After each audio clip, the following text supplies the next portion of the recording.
Hello everyone. Thanks for joining today.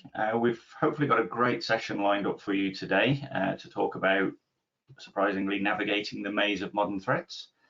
So I'd like to introduce myself. So I'm Mark Mitchell, I'm the Group CTO at CWSI. So we look after a lot of customer security needs, specifically around end user compute. And with that, I'd like to introduce my colleagues, Oliver. Hi everyone, my name is Oliver Harding. I'm the channel lead here at Chorus. So we offer a modern 24/7 CSOC. We've been partnered with CWSI over the last year or two, taking this out to their end customers. Thank you. And Mark?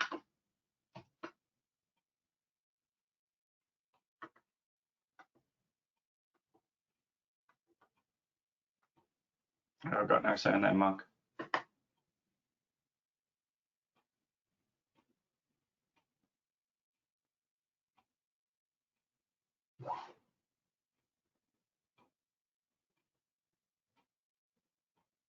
Okay, well, while Mark's just sorting out those sound issues. So yes, today, thanks for joining everyone. Today we wanted to do something a little bit different and talk about really the activities provided by a cybersecurity operations center and how CWSI and our partners Chorus actually operate these services on behalf of our customers and hopefully give you some insight into the value that they bring. And also Mark will be doing very bravely a live demo today to kind of demonstrate how an attack is kind of identified, troubleshoot, and hopefully remediated. So with that, I just kind of, for those of you that haven't met CWSI before, just to give you a little bit of an introduction. So CWSI are headquartered in Ireland, but we operate across the UK, Netherlands, Belgium, and Luxembourg. We focus very much on protecting users, devices, services, and data for our customers and our organizations. And with that purpose that any application, any device, any network, we're there for you, and security is number one of what we do. As kind of mentioned, we've kind of got a Western European presence, so we kind of have the ability to are multinational, and we have strength and capability in all of these regions. So from a services perspective, we kind of see that with the evolution of the cloud, that as more and more organizations kind of move their infrastructure, their data, their services, as people become more mobile, working from home, etc., that services that kind of fit into those areas that really help us enable to support our customers and really drive security across these areas, we kind of fit into these four key practices. So secure cloud for everything that is cloud infrastructure, SaaS solutions, etc. Secure productivity, so again, protecting the users, protecting the devices. GRC and compliance, so again, data is kind of the key, the critical component for every organization these days, and we see this all the time with the rise in threats, the rise in attacks, and you can't look at the news any day these days without seeing someone that's having challenges or being compromised or whatever that is. And then finally, we have an area around secure application development and delivery. So again, if you have custom apps that you require secure by nature, then we can kind of help you in those spaces. And as I say, we've kind of, this is the area that we've been working in for over 10 years now. So we've got a lot of capability and accreditations in this space. And from a Microsoft perspective, we're a member of MISA. That is a very exclusive organization within Microsoft of security specialists. We also hold the relevant security and modern work designations. But we also work with a lot of other vendors and products that are there to kind of help support you as a business and provide the solutions that you need to operate. Perfect. Thanks, Mark. Yeah, so from a sort of Chorus point of view, our journey started about 24 years or so ago now, very much as your traditional MSP, but really in the last 4 or 5 years have shifted into, I guess, what you term as an MSSP now, your managed security services provider. We operate a fully UK-based 24/7, 365-day cybersecurity operations center, leveraging Microsoft's leading technologies, being Defender, XDR suite, and Microsoft Sentinel as well. Our mission really is using technology to put people first. We have a real cultural focus here at Chorus, not just internally, but across kind of the partners and end customers that we choose to work with as well. Very much focused on partnering with like-minded organizations like CWSI that really resonate on a that cultural level, technological and strategic level ultimately as well. We've been a Microsoft partner for the best part of 20 years or so now. We're incredibly fortunate to be very close with Microsoft. We've been working with Microsoft Sentinel since its sort of private preview over sort of 5 years or so ago now. Like CWSI, we are a member of the MISA program, so Microsoft Intelligent Security Association. This is a really exciting, was a really exciting achievement for us a few years ago. It essentially represents the top 0.06% of security partners globally. It's capped at around 300. It's kind of split between sort of 50-50 across your independent software vendors that are really building technology or tooling that integrates with the Defender and Sentinel products, and the remaining half is MSSPs like Chorus. On top of that, we are a Microsoft verified MXDR solution provider. So that little blue badge there, essentially what that means is we've been heavily audited by Microsoft themselves, everything from our service architecture, incident response, automation frameworks, etc. And we've essentially got a badge that says this is as close as you can get to a Microsoft, own delivered enterprise kind of level service, without obviously having to be a giant conglomerate that can transact directly. We're incredibly excited to work with CWSI, being both MISA members means we've got a really sort of powerful experience across various different technologies and experiences really.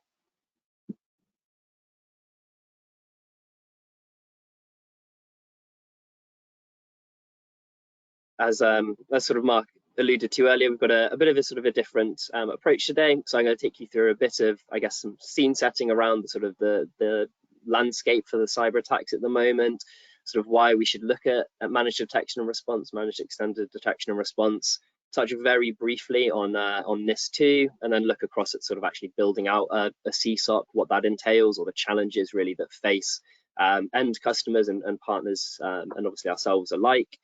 And then we'll pass over to Mark, who'll do a bit more behind the scenes of an attack in a CSOC, a live attack demo, and then we'll have some time at the end for a bit of Q&A as well. Would it really be a presentation or a webinar or event or anything without some statistics to start things off?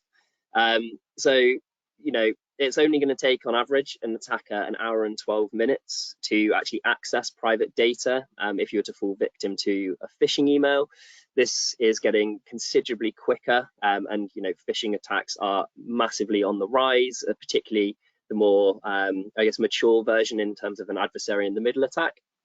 Of these attacks, we see 9.6% of ransomware incidents actually take place during the daytime working hours.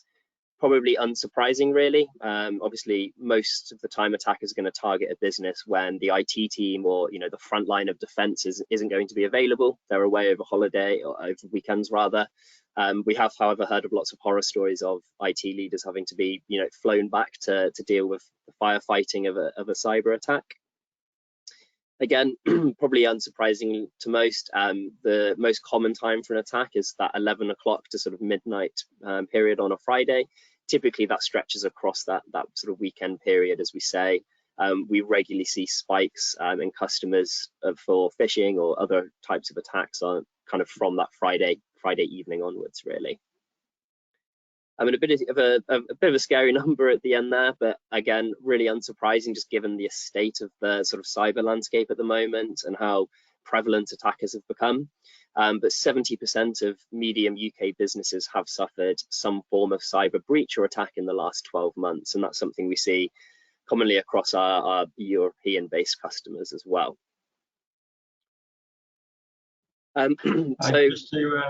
Just to jump in there, Ollie. Yeah. If anyone does have any questions throughout the session today, or if they would like anything they'd like clarifying, or just to ask in general, then feel free to use the chat feature, and we'll monitor that and we'll answer your questions as we go through. Thanks, Mark. Thanks, Ollie. So really, I mean, the key in terms of how are we going to stop these kind of attacks, what really should companies and organizations be looking at to obviously improve their security posture, but first and foremost, just that kind of initial risk reduction. What do they need to be looking at? That is now managed detection and response and managed extended detection and response sort of services.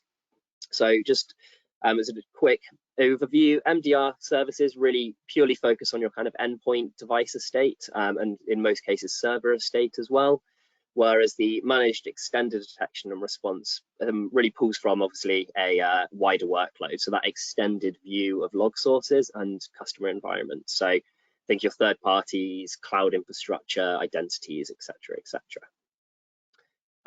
One of the key reasons to adopt these kinds of services is obviously that significant reduction in risk, protecting against obviously known and unknown cyber threats. Of course, we're always going to take that assume breach mentality. Unfortunately, it's now more about when a breach is going to occur, not if. So it's obviously essential to make sure that you have some form of service in place, some kind of remediation and incident response plan to obviously limit the impact that a cyber impact or incident could actually have. Paramount to the success really of a service like ours is the proactive functions, the automated or human in the loop kind of AI, as we like to say, for that rapid threat detection, rapid threat response, using that kind of modern approach, really the zero trust defense in depth, leveraging automation and tooling available to you is absolutely key to this. The cybersecurity industry has really progressed in the last kind of 20 years or so, and using the most modern approaches is vital to this. Cybersecurity has not just become that kind of IT requirement from your IT or sort of business leaders anymore. Insurers now are really looking to require a SOC service or a minimum of an MDR kind of service in place as prerequisites now, or just as in terms of kind of reducing those insurance premiums, which have rapidly increased over the last probably even 12 months or so. And again, we're starting to see a lot more kind of industry regulation frameworks or compliance frameworks like DORA or NIS2 that are coming into place. And again, ISO 27001, Cyber Essentials all require sort of various security controls in place, but we're starting to see more and more of that requirement being at minimum a managed detection and response service. So everyone across the EU now has NIS2 to contend with. It sort of first came about in January of last year, but it will be put out across in force in October later this year. There's a lot of conversation around this at the moment, and really, as you can see, there's a significant number of these objectives and principles are obviously focused on the security and cyber resilience side of things. Objectives obviously being the managing that security risk, protecting against cyber attacks, being able to detect security incidents, and ultimately minimizing the impact that cyber incident can have across your business and your supply chain or whatever it may be. There's a host of kind of principles that make up NIS2. I won't go into a huge amount of detail on those today, but really that kind of high level view. The A section is really focused on management and governance of your kind of risk, whereas B is more controlling your data, your staff education on what they should and shouldn't be doing, really the kind of basic security hygiene principles there. C looks more across your kind of security monitoring, the proactive security event discovery, and then finally D is looking at your actual sort of response actions. So from a Chorus, CWSI and Microsoft kind of security offering, we touch on a significant portion of these, if not most of them outside of staff training, etc. But really the detecting of incidents, the minimizing of impacts is really where we see our services actually kind of adding the real benefit to customers and supporting them in obviously meeting these regulations. So we know that an MDR service, MXDR service, or your SOC offerings really is the key to being able to protect yourself against threats, improve that security posture long term, and ultimately meet some regulatory compliance. But there's kind of two key options there. It's do you build it yourself, or do you kind of look to actually partner with an organization that has already established a service around this? And there's a number of kind of challenges around building a CSOC yourself, as myself and well, in particular Mark Jones learned the kind of hard way, but it really breaks down into kind of three key areas. And as I say, this is the same for end customers as it is for our partners and for ourselves internally. So got to consider the people, processes, and the technology, and that is really how we kind of see a SOC service kind of breaking down.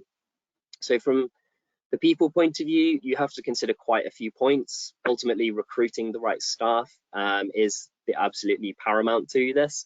However, skilled staff really aren't kind of readily available in the market at the moment and are very difficult to obtain if they are. I think in America alone, there's around 3.5 million open cybersecurity jobs. So really finding people to fit into that service, naturally it's quite a high pressure environment as well, is quite difficult to do so. Once obtained, like any staff, obviously retention is absolutely paramount and vital to this. You need to empower them to hold not just the relevant skills, but to be able to obviously build on those skills, provide that kind of continuous training and development plans for them. And you know, poaching is quite a prevalent thing in the industry. We're very fortunate in that our team is very consistent and, you know, naturally and considerably kind of building at the moment as well. We, as I mentioned, put a huge emphasis onto the kind of the cultural side of things, that well-being. Understandably, if they're working rotating shift patterns, you want to ensure that your team are as you know, as comfortable and happy at work as possible. The 24/7 side of things, again, is vital. As we said, your most common time to fall victim to these kind of attacks is outside of those working hours. So you need the 24/7 kind of coverage. So, you know, shifting to that is in some cases one of the hardest challenges. You know, you have tooling and everything that can be sort of fit and forget, but moving your team to that shift pattern, you add a new shift, you have to have minimum number of people on overnight, and it can be very costly to obviously run that on top of the sort of upfront investment you have to make. And from the processing time of view, it's quite a considerable time to actually build out this established service. Obviously, once you've built your kind of core team, you have to build the processes as they follow.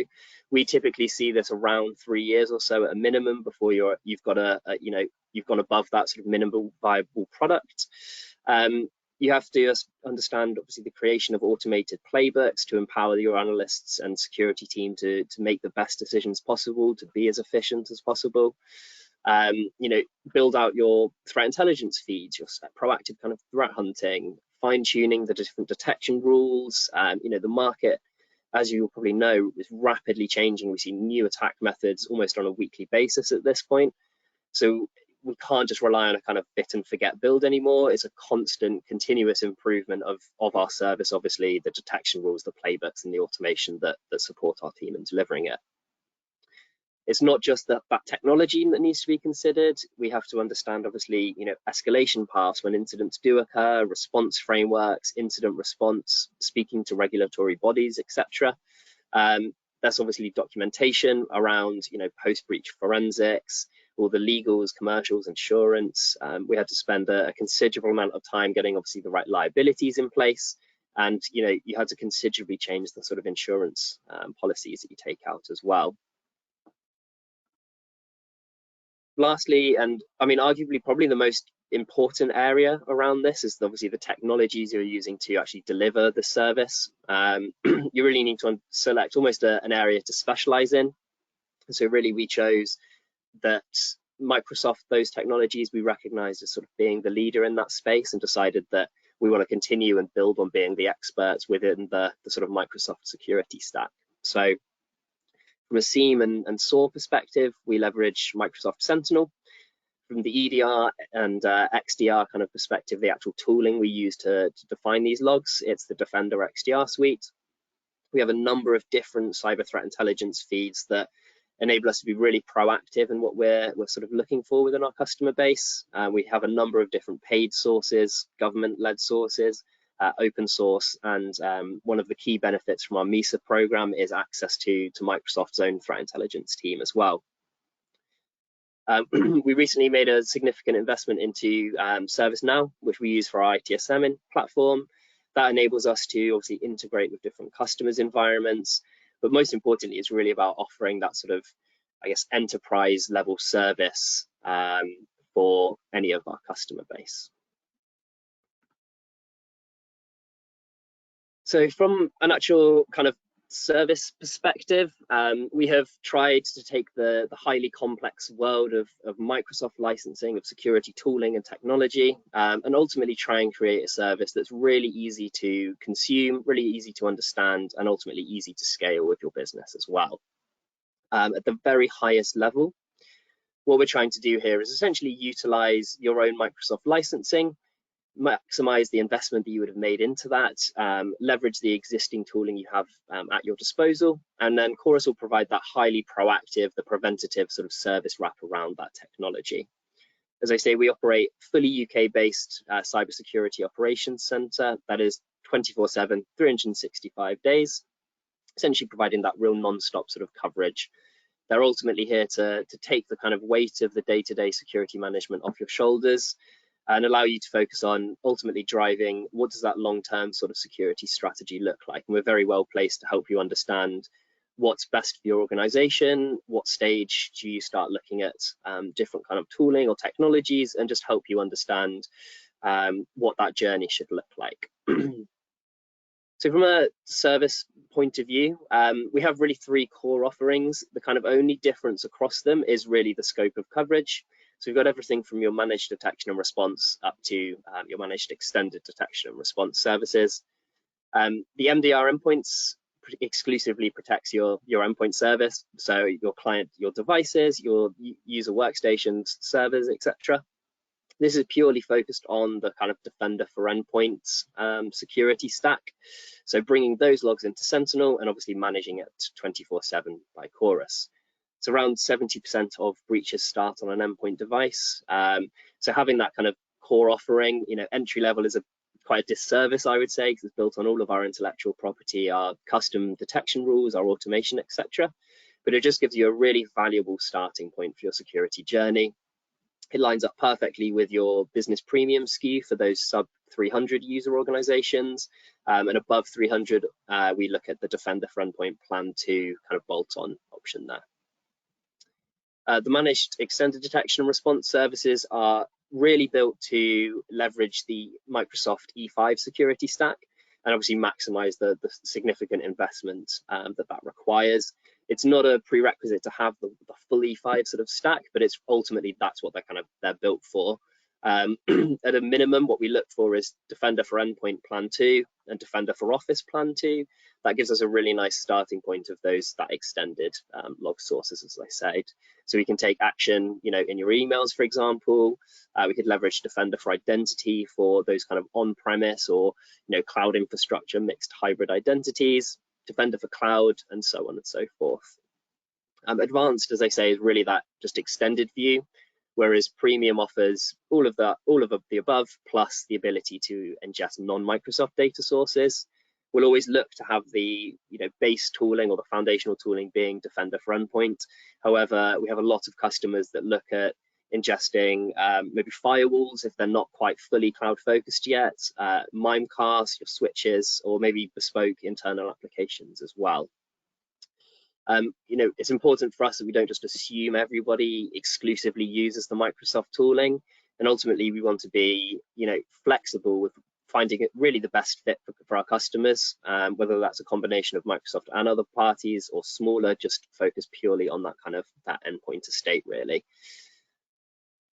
The services themselves really empower you to start that journey at your MDR level, the business premium or Defender for Endpoint, as I say, really focusing on that initial protection, that initial posture improvement. but you can really easily and very quickly look at expanding that to extended detection and response by just adding a couple of different licensing SKUs or different tools within that Defender sort of security stack. So it's really powerful to obviously help educate our customers on really the best direction for their needs, their environment, and what their current existing tooling is. We can ultimately cater for all, really. Lastly, for myself, we understand obviously data sovereignty is a great concern, whether that's from a consumer point of view or obviously as a business. The beauty of what we're doing here is that we will build the Microsoft Sentinel instance in your own environment. So not only do you have full access to it to kind of review the secure score, exposure scores, alerts as we respond to them, but we leverage as your lighthouse to essentially let us sort of peer into your estate, which means we're not pulling any company data out of your environment. Unlike some tools that rely on kind of proprietary agents, all of your data will sit within Sentinel or whatever your nearest Azure data center is. So we're fully GDPR compliant, and obviously we're not sort of pulling anything from your environment.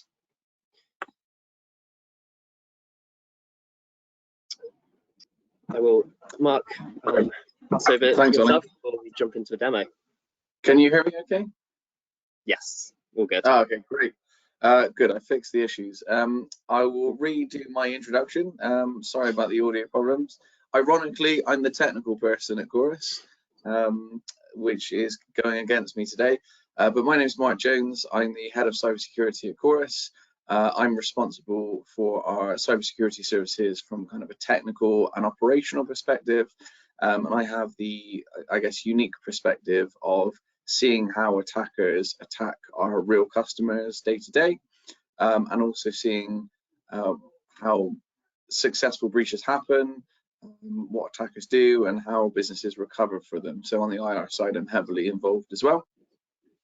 And I'm going to talk you through kind of our service and how it works, and then also go into kind of a live demonstration, like a real attack that really happens against a lot of customers at the moment. So if we jump into this slide then, and we're talking about kind of our service process overview here, and you can see the customer, CWSI and Chorus. As Ollie said, kind of Sentinel sits inside your environment, and we take data, logs, APIs, various log sources from your environment. We kind of monitor that 24/7, 365. We have like a 30-minute SLA. So for anything that's high severity, we will kind of jump on that very quickly and take a response action if we need to. And the response action is a huge part of this, right? These aren't just SOC services where we monitor. These are like MXDR services where we actually take some kind of response action. So it might be on the identity level, it might be on the endpoint level. We have all kinds of capabilities where we can kind of interfere and contain an attacker very early on. When they initially get access, or when we see some suspicious behavior for an identity, we can take action at that point very quickly before something has a chance to turn into a major breach. So that's like the main benefit of the 24/7 monitoring. And then if we talk about incident management, obviously those tools are constantly raising incidents, and that's either through some existing tools or the analytics and the IP that we bring to that environment. And like Ollie said, we're constantly developing that month on month. I think in the last month, we've released about 15 new rules. We make improvements to existing rules. We constantly implement new use cases and tuning. And basically, we run some automation on that. We run some enrichment on that. And we do a level of automated investigation. If we need to take a response action, we will do. And if we need to launch into kind of our major incident process and get really heavy-handed in IR, we can do basically. Our mean time to acknowledge in the last month for our customers was sub 3 minutes, and our mean time to close across all our customers in the last month was under 17 minutes. So the idea is we can do this very, very quickly, and like I say, if we need to do something, we can do that very quickly. If assuming we have done something, we will escalate. So the way we escalate is through CWSI and our tight integration with CWSI. Sometimes we might also just need more information. So that's also an escalation, and we do that through CWSI, who obviously can liaise with the customer or answer for us. And if we need some action done that we can't take, CWSI can basically take that action for us. And then on the proactive side, we're doing all the things that you would expect us to, and all the things we need to for NIS2. So we have the element of threat hunting, we have the elements of proactive security, where we're constantly taking in threat intelligence, where we have very high confidence that threat intelligence will feed that into your tools, and set that to block. So we're blocking threat intelligence as it comes in. There's threat hunting reports every month on the threat hunting we do. There are set threat hunts, so very obvious things like passwords being saved in files by your users. Those are things that we do month on month and raise every month. And there's also kind of unique threat hunts we do every month based on new and emerging threats, etc. And then basically all of this is pinned together through our continual service improvement. So we have basically regular, constant meetings every month where Chorus and CWSI will sit down with you and we'll talk about what we've seen in your environment, where we can maybe improve detection, maybe where we don't have such good visibility, and also kind of referring you back to your roadmap. You know, we're not just trying to provide you with a service, we also want to be a trusted partner, the same as CWSI, and work together to make improvements to your environment, and constantly improve your security posture. And expand the service and make it as good as it can be.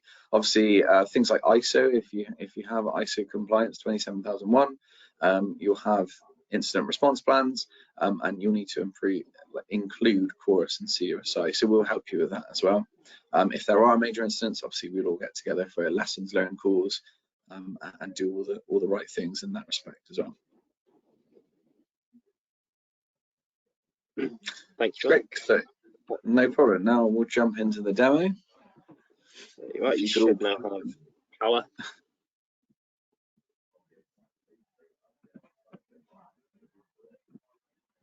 Okay, Ollie, can you see the screen? I can see Johannesburg. Great, perfect.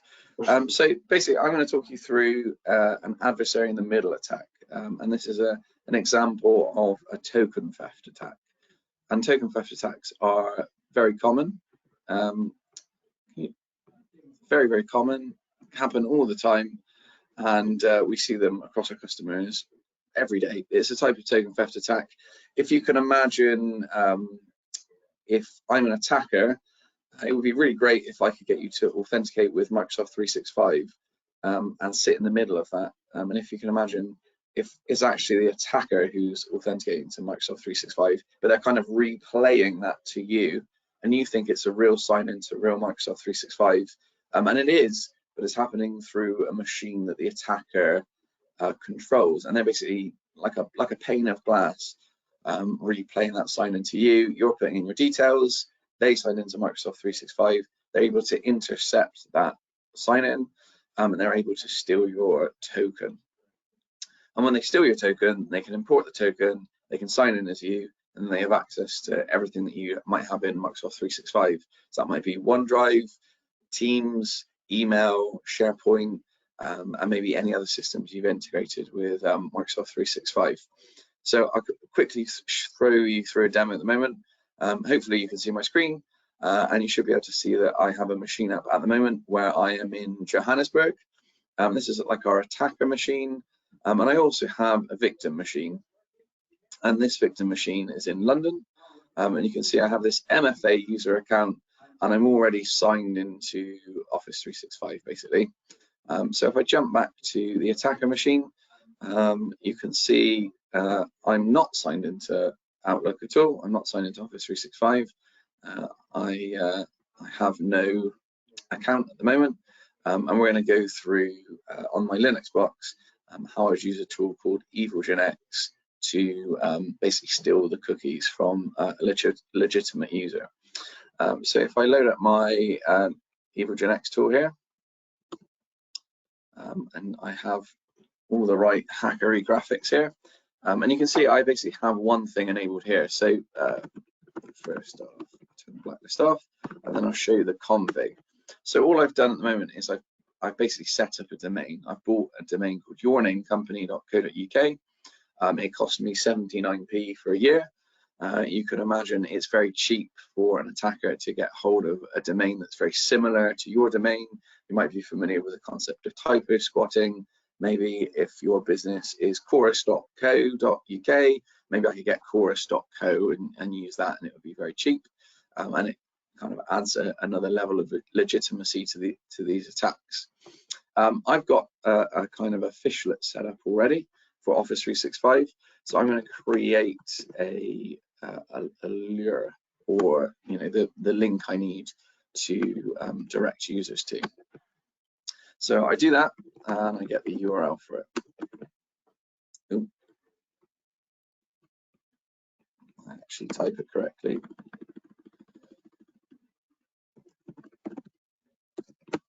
And it gives me my phishing link. Now you can see I've already done a little bit of setup here. So I've already kind of hidden my link behind some words that users would expect to see when they sign into 365. So for the less aware user, login.microsoft 365 Office Outlook, I'm just using names that would be included, and I'm trying to hide the real giveaway that this isn't a legitimate link, which is yournamecompany.co.uk, the domain that I've bought. So I have my link. I might want to put this through a shortener, or I might just want to leave it as is. And I'm probably going to try and hide it in some email, and I'm going to try and get a user to click on it. Now, the real benefit of this attack for an attacker is that even if a user uses MFA, then once I steal their cookies and they go through the MFA process, I can still log in after that MFA. So MFA is still a really important control. It doesn't really help in this type of attack. So now I've got my link. I'm going to go back to my user. You see I'm already signed in. This is the London machine, and I'm working legitimately, and say I have something like suspicious activity and a request to go to a link, and I go to that link, we can see what happens. So you can see this is actually the fake page.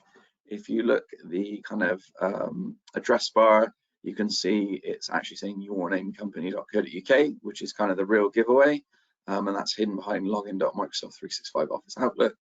And you can see I've even got the padlock. So we train users to look out for the padlock, but in this case, that's not really going to help. And like I say, it's a pane of glass. It's actually the Linux box that's kind of signing into Microsoft 365, and it's like an invisible pane of glass, kind of replaying it to the end user. And I've already signed in today, so you can see it already knows I'm signed in. And if I didn't spot the your name company in the middle, then it just asked me to sign in. This hasn't taken me to where I want to go. It's just redirected me to office.com, which is a bit strange. But I've at this point already given away kind of what I needed to. So if you go back to our attacker box, you can see we've got this message that says all authorization tokens intercepted. And if we look for that session, 63, you can see I've got this huge bunch of text under cookies. I don't know the username, I don't know the password, it doesn't really matter. The most important thing I have is the cookies, essentially. That's what I need to log in. And I can kind of take this and put it into like some kind of JSON beautifier, which I already have done. And this is what it looks like when I've cleaned it up, right? Here's one I've made earlier. So the next thing to do, if I want to use this, is to basically import these cookies into the browser. And to do that, I can just use any old cookie editor. I'm going to get rid of a couple of these first.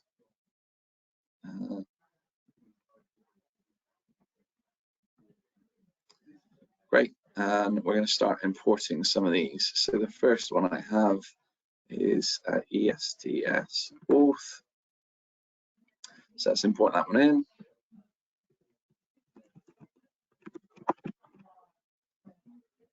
Great, take the second one, that's this string, it's ESTS auth persistent, so I'll import that one.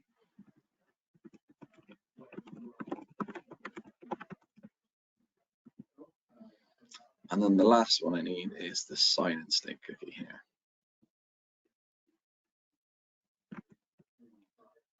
I'll import that.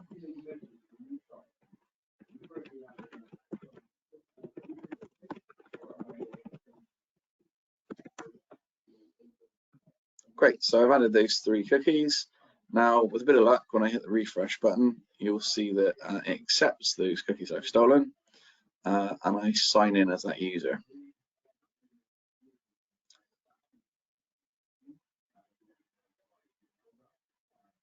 So there we go, I'm in as this MFA user, and just to confirm, I'm still on the Joburg machine, so I'm on the attacker machine, and I've managed to access this account, even though it's protected by MFA. Even though I don't know the username or the password, I can just import those cookies once the user is signed in through my phishing link, when I'm into their account. Now, what am I going to do at this point? I'm probably going to maybe set up some forwarding rules, maybe set up some weird mailbox rules to hide some email, and I'm probably going to also try and get some kind of persistence here. So, you know, there's forwarding I can set up. I might set up forwarding to bad actor at badactor.com, set up that. And then maybe I could also go to my security info, and I might want to kind of configure my own source of MFA, so I can get in again. Basically, this access is as good for as long as the tokens last, and the tokens last by default for 90 days. So I have a good amount of time to use this, unless kind of we've configured something different. So I might want to add my own sign-in method and see if I can get back in. Now, that's kind of what it looks like from the attacker side. And if I stop sharing my screen a second, that's kind of what it looks like from the attacker side. What would we see from the defender side?